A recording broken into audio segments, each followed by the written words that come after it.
Assalamualaikum warahmatullahi wabarakatuh.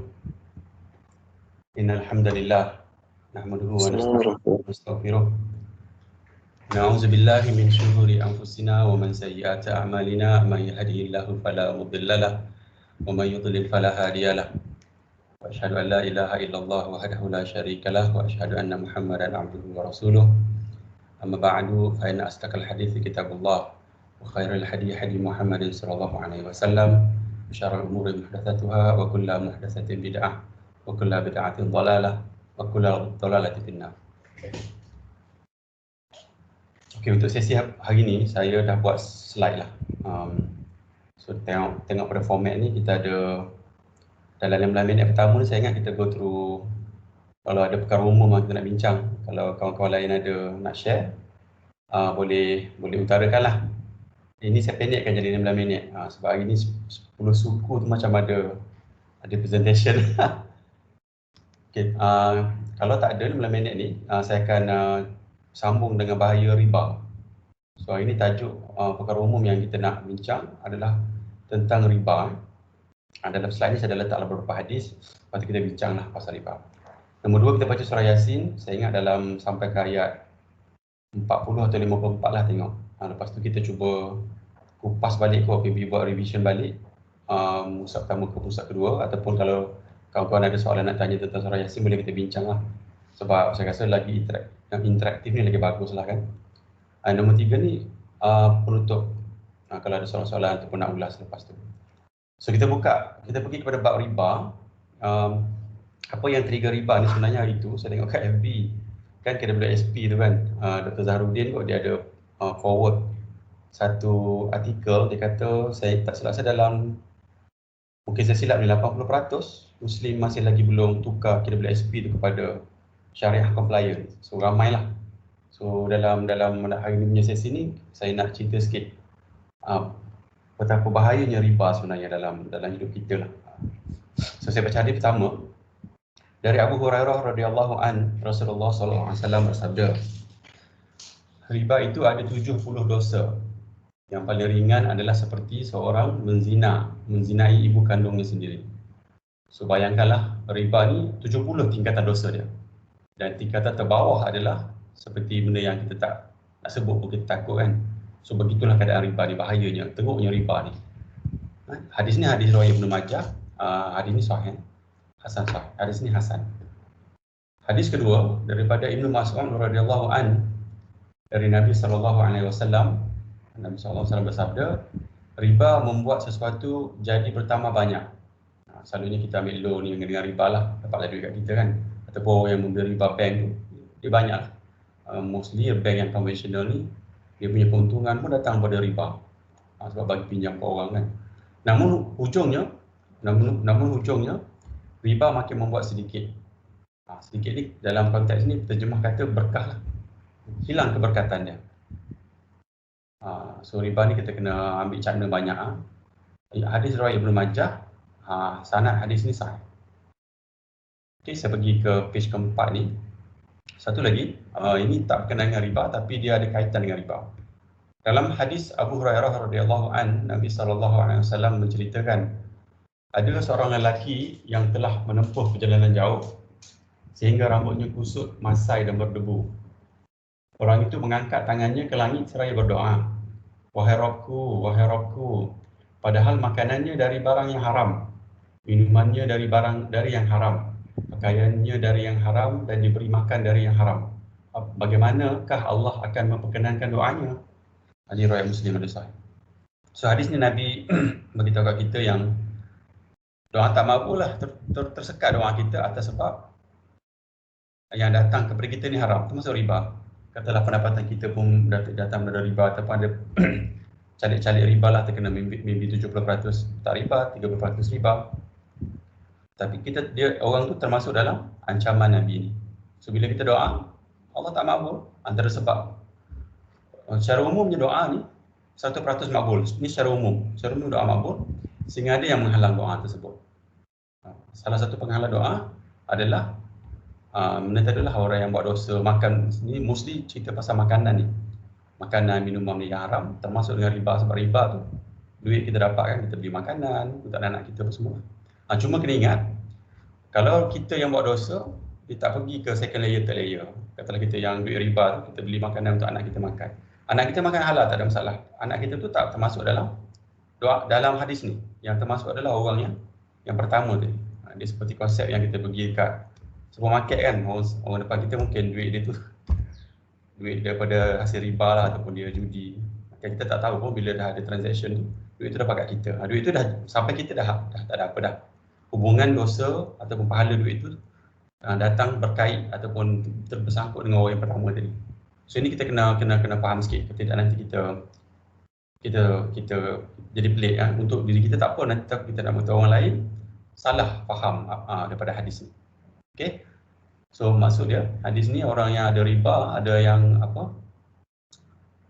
masih lagi dalam lingkungan ataupun terkena tempias riba tu, kena keluarlah daripada syubhat riba tu lah, sebab doa dia tak makbul. Hadis nombor 4 ni, yang last ni, sabda Nabi SAW, akan datang suatu zaman di mana manusia tidak lagi peduli dari mana mereka mendapatkan harta, apakah dari usaha yang halal atau haram. So Nabi bagi indication satu zaman di masa depan lah, zaman kita lah most probably, dah berlaku dah sebelum ni. Sebenarnya benda-benda macam ni, masa zaman kuatnya peringatan Nabi, sahabat-sahabat Nabi yang masih lagi kuat, ulama-ulama besar masih lagi ada, tazkirah peringatan untuk akhirat tu banyak orang bagi. Tapi bila dah ramai dah ulama dia meninggal mati, tazkirah yang kita dapat pun kadang-kadang dengar, tapi cuma kita jadi selektif. Kita dengar tazkirah daripada orang yang kita nak dengar saja. Contoh macam yang kelakar kan, yang kita rasa rahsia dengan kita lah, sebab jiwa kita nak memang kelakar, contohlah. Tapi peringatan tentang halal haram tak dapat. Ada antara peringatan yang kita dengar, dia nak untuk menarik orang saja, untuk rasa seronok saja beragama. Tapi ancaman nahi mungkar tu tak disebut. So yang paling besar, dia sepatutnya balance lah, tapi yang nahi mungkar ni kena zahirkan banyak. Sebab tengok Nabi kata apa, orang dah tak hirau dah halal haram, dia ambil je semua. So kita tak maulah macam tu kan. Termasuk dengan riba tadi. So riba ni dalam konteks benda yang haram. Okey, page 5 ni saya bagi contoh riba-riba yang selalu berkait dengan kita lah. Mungkin sekarang ni, sebelum ni kita ada, semua orang saya ingat ada lah benda ni berkait. Saya dulu pun banyak, mostly sebab dulu mana ada bank Islam lagi kan. Bila dah ada bank Islam, barulah bank-bank lain dia buat Islamic loan, CIMB Islami, Maybank Islami dah ada. So Allah dah buka option kepada kita hari ni. Zaman dulu mungkinlah tidak, susah kan. Tapi sekarang dah ada option, kita pilih option yang ada. Walaupun katalah berat sikit, nak kena bayar lebih. Tapi tahan ke kita macam ni? Mau kita jadi orang macam ni? Maknanya takkanlah katalah kita hilang 3-4 ribu, 5 ribu, even 10 ribu, even 20 ribu untuk masuk, untuk kena benda macam ni. Nah hadis ni tak sampai hati lah, tak sanggup. Melainkan kita ragu dengan hadis yang Nabi sebut ni. Dan bila kita ragu, dan ada masalah akidah kepada diri kita lah. So kita kena beriman dengan setinggi-tinggi, dengan betul-betul kuat dan berpegang teguh. Nabi kata gigit dengan geraham kan. Maknanya kuat lah gigitan tu, percayalah hadis ni akan berlaku. Dan kita nak keluar daripada ancaman Nabi atau ancaman Allah kepada kita dalam konteks riba. So saya tulis ini, satu ni untuk saya open lah pada kawan-kawan lain, kita lambangkan sikit dalam slide ni. So riba ni tengok, kalau ada EPF tu tukarlah kepada akaun syariah kan, akaun bank tu tukar kepada akaun Islamik. So terminate je akaun yang tak Islamik tu, usaha sikit, Allah bagi pahala yang banyak nanti. Loan bank cuba tukar daripada bank yang konvensional kepada bank Islamik. Tak apalah kalau dia kata mahal pun tak apa. Nanti depan Allah, nanti di mahsyar, nanti kalau Allah tanya kita boleh jawab lah, saya dah usaha ke arah tu, itu je option saya ada. Lainlah kalau mak ayah saya ni sultan kan, orang kaya, boleh beli cash, tak boleh lah. Tak nak, kita kena dengan loan lah. Manusia ni kena ada loan, pinjaman. Dan kena ingat, saya nak cerita pasal loan ni supaya kita rasa terlega sikit dalam jiwa kita. Saya baca satu kitab Syiar An-Nubala karangan seorang ulama, dia meninggal dalam 700 Hijrah dulu. Dia kata dalam kitab itu pada rekod perjalanan hidup tokoh-tokoh pada zaman dulu, Rasulullah, sahabat-sahabat Nabi yang lain. Umar Al-Khattab, khalifah kedua ni, dalam kitab dia kata, Umar ni dia khalifah Rasulullah. Masa zaman Umar ni dia panggil khalifah ni, dia panggil Khalifatul Rasulullah, khalifah kepada Rasulullah. Dia tak panggil lagi apa ni, Amirul Mukminin belum lagi. Sehingga ada satu masa zaman Umar juga. Sehingga ada seorang sahabat kata dicadangkan nama Amirul Mukminin sebab nanti ada pula. Nanti Abu Bakar pula nanti Khalifatul Rasulullah. Pergi kat Uthman Khalifatul Rasulullah. Panjanglah pula kan. Pergi kat Ali ada 4 kali pula Khalifatul. So dia tukar jadi short term dia Amirul Mukminin. So Sayyidina Umar ni pada zaman dia ni sebab dia pun pegang amanah negara. So ada saudara-saudara yang datang jumpa dengan dia yang minta duit. Dah lah dia memang pegang amanah kan, nampaklah ada duit sebab dia distribute Baitul Mal tu kepada rakyat jelata dia. So mana-mana yang tak layak dapat Baitul Mal daripada rakan-rakan, daripada saudara dia ni, keluarga dia ni, apa dia buat, dia pinjam duit dengan orang lain. Sayyidina Umar sendiri pinjam, dia bagi kat saudara dia tu. Supaya saudara dia pun tak adalah timbul fitnah ke apa, bagi. Tapi duit tu duit dia. Sehingga dia meninggal, hutang dia banyak. Ada, tak silap saya, ada 1000 dirham lah hutang dia. Dan hutang itu pun dibayar oleh saudara-saudara dia baliklah, bayar balik hutang dia. So menunjukkan,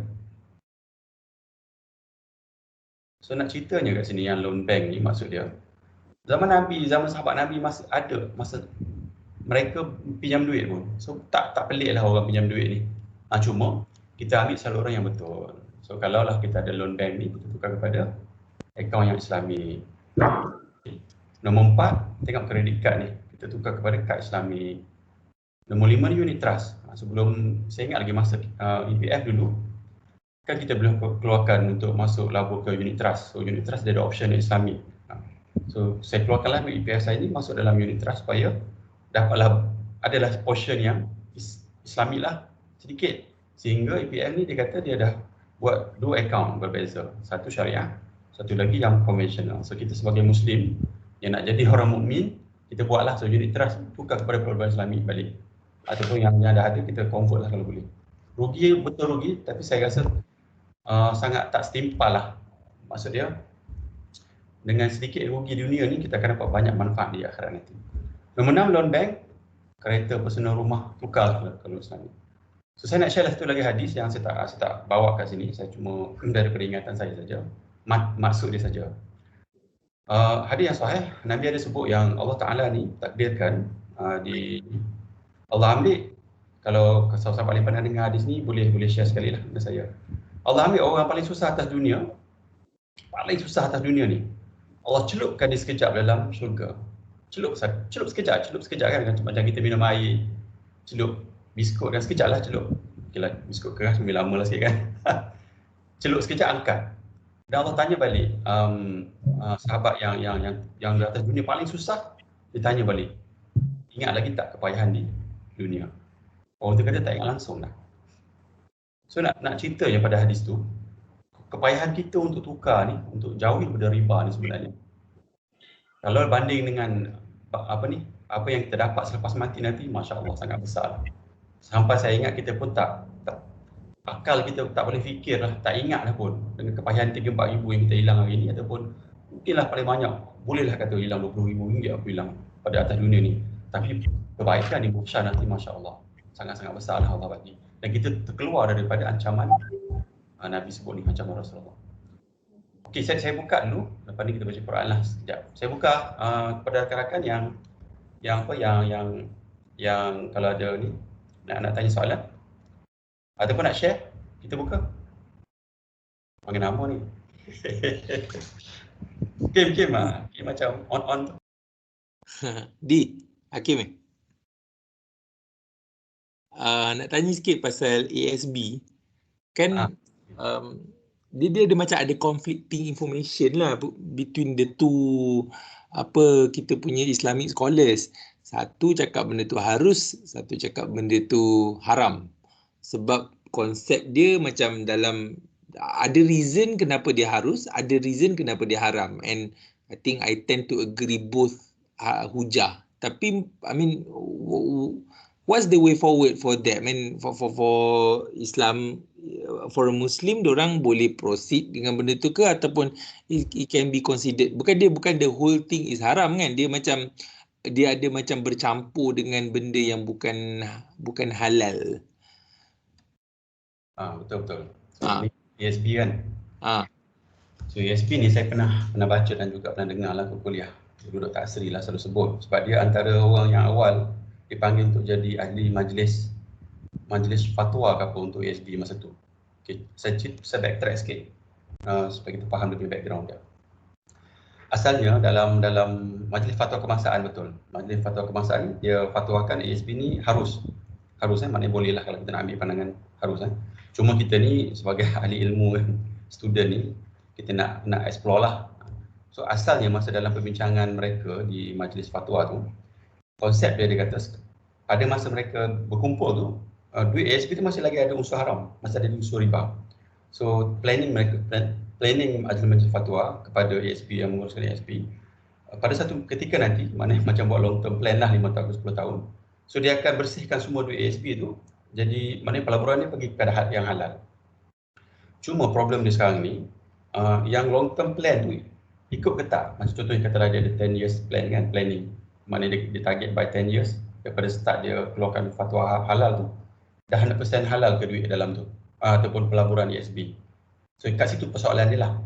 So bila persoalan kat situ, diorang ni akan bincang pada ketika sekarang ni, adakah semua pelaburan ESP ni halal? Sebab agama ni macam ni, kalau ada bercampur dengan yang haram, dia akan jadi haram. Dia kena bersihkan semuanya. Cuma sebab mereka guna kaedah maslahat lah, dia kata nak melabur 100% halal memang payahlah, perlukan masa yang panjang. Okey, balik pada soalan Hakim tadi. Kalau kita buat research, saya ingat kita guna hadis yang, kalau bacalah hadis 40 kan, yang Imam Nawawi punya kitab tu, dia kata kita dengar apa yang hati kita rasa lah. Kalau kita tak selesa, dan kita tinggalkan. Kita tak nak masuk dalam syubhat yang ada hadis Nabi sebut, yang pasal syubhat tu lah, yang kambing naik atas bukit kan, jangan duduk. Maknanya hadis tu cerita macam ni. Nabi buat analogi, kambing ni ada yang berjalan di lereng bukit. Probability dia jatuh tu besar kan, adalah probability dia jatuh. So nak cerita analogi tu sebenarnya nak cerita yang janganlah duduk atas bukit tu, janganlah kita duduk ke tempat yang boleh timbulkan syubhat lah. Maksud dia duduklah tempat yang betul-betul firm, tak ada syubhat. Dan ni hadis 40 juga Nabi sebut, agama ni terang seperti siang. Maknanya kita ada benda yang sangat-sangat clear lah maksudnya agama ni.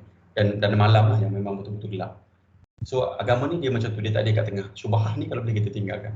Cuma yang kes Hakim tadi tu, kalau dah buat research, macam Hakim cakap tadi, hati rasa macam tak rasa sedap, kita keluarlah, dia tak mau. Mana ambil duit tu simpan ke tempat lain. Tapi kalau macam orang awam biasa, dia pun kata takkan majlis fatwa tu silap kan. So kita letaklah kepercayaan kepada majlis fatwa kebangsaan dan kita ambil lah pandangan tu. Saya secara peribadi saya taklah, sebab duit pun tak ada kan. Cik Hakim, adakah menjawab? Menjawab. Okay, ada lagi tak rakan-rakan lain yang nak bincang sedikit sebanyak tentang riba? Benda besar ni.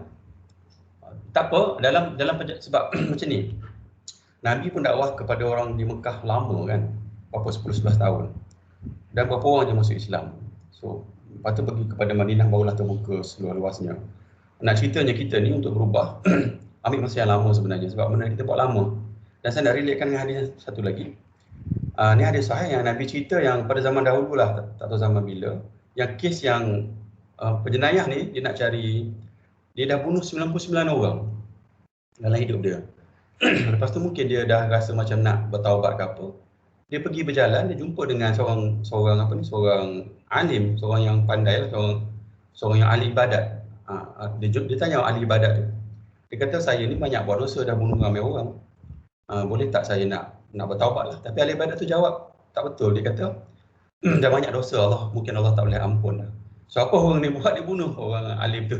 Matilah 100 orang mati. Lepas tu dia jumpa dengan seorang lagi yang ni betul-betul alim. Orang yang sangat alim. Yang alim ni maksud dia pandai lah. So alim ni dia akan cakap, dia beritahu macam ni. Pintu taubat Allah buka selama-lamanya. Bertaubat saja boleh bertaubat. Dan orang alim selalunya bila dia sebut menjawab soalan orang tadi, dia bagi wisdom ni lah, dia bagi nasihat. So dia kata pergilah ke tempat sekian-sekian, kat situ keadaan sekeliling dia terjaga, environment dia bagus. Pergi ke sana, duduk sana lama sebab tempat mungkin tempat dia duduk, kampung dia sangat teruk, ada bunuh 100 orang ni. Kan dalam perjalanan dia meninggal.